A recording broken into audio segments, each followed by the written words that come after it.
فيديوغا markaan arkay runtii aad baan uga xumaaday oo qalbiga ayaa iga xanuunay qof kasta oo islaamana aad buu uga xumaanaya faamilkan dadkan meesha galaya ka soo baxaya sanka qabsanaya wax la yaab la gurigan uga soo uraya dadkani waa dad hadaba hal faamila hal cimaarad bay deganayeen qaybta sare iyagu deganayeen waa niman iyo gabadh ba xitaa ku dhex jirta gabadha marka ma reerka dhalay mise waa nimankani gabdhihii ay qabeen bay kamid tahay ma garanayo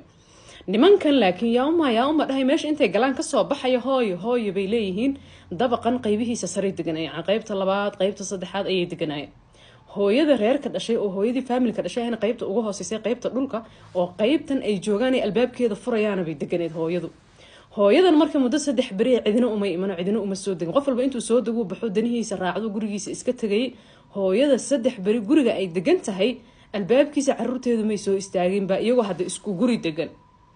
3 bari kadib maalinkii afraad bay mid iyagii kamid wuxuu damcay inuu bal hooyadii soo fiiriyo bal soo fiir hooyadii markuu soo fiirinayo gurigii uu yimid albaabkii furi weyday hooyadii marka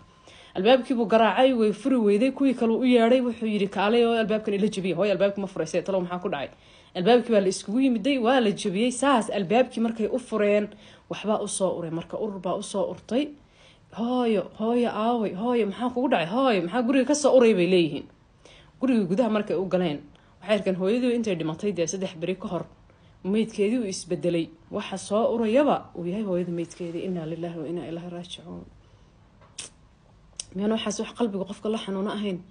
ilaahay awlaad baar nooga dhigo ilaahay awlaad baar nooga dhigo waa caasi waalidiinimo nooci ugu dambeysay waa ma garanay kuwa aan aakhir meel lagu xisaabinay hooyadood oo guriga la degan bayna 3 bari u imanin laga yaabo hooyadan inay xanuunsanayd xanuun inay u dhimatay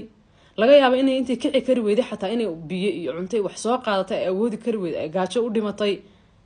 hooyadu marka inay xanuunsanayd iyo siday ahayd inay caafimaad qabtay in lagu soo booday ma garanayo ugu dambeyn 3 bari hooyadii oo meyd ahayd bay meesha ugu yimaadeen albaabka markay fureenayaan guriga gudaha u soo galeen waxa soo uriyay waa hooyadood meydkeedii guri yani wallahi billahi waan yaabanahay saaid baan u yaabanahay dadka yani waxa isla maxaa ka siya dadka bini aadan ma aham ya hooyadood iyagoo guriga la degan sidayna ugu imanin 3 bari hadda adoo xataa magaalada hooyada aad isla degantiin inaad 3 bari u iman weydaaba qalada Soomaaliya iyo dhibaato iyo caasi waalidiinimo hal guri bay isla degan yihiin kor bay iyagu degan yihiin